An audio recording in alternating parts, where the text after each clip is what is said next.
നായകനാണ്, പക്ഷേ പ്രതിനായകനാണ്. കളങ്കാവലിൽ വിനായകൻ നായകനാണെന്നും മമ്മൂട്ടി പ്രതിനായകനാണെന്നും നേരത്തെ തന്നെ അഭ്യൂഹങ്ങൾ പരന്നതാണ്. ഇക്കാര്യം ഉള്ളതാണെന്ന് തുറന്നു പറയുകയാണ് മമ്മൂട്ടി ഇപ്പോൾ.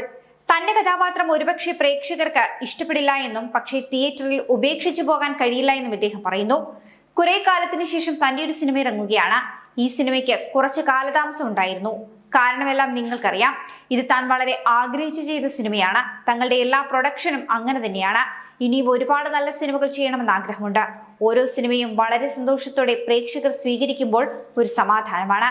നമുക്കിനിയും നല്ല സിനിമകൾ ചെയ്യുവാൻ സാധിക്കും. പ്രേക്ഷകരുടെ എല്ലാ പിന്തുണയും ഉണ്ടാകുമെന്നുള്ളൊരു ആത്മവിശ്വാസം. ഈ സിനിമയും അങ്ങനെയാണ്. ഇതൊരു പരീക്ഷണ സിനിമയെന്നല്ല, സിനിമകളെല്ലാം പരീക്ഷണങ്ങൾ തന്നെയാണ്.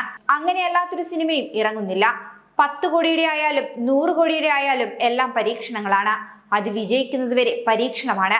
ഈ സിനിമയും അങ്ങനെ തന്നെയാണെന്നാണ് മമ്മൂട്ടി പറയുന്നത്.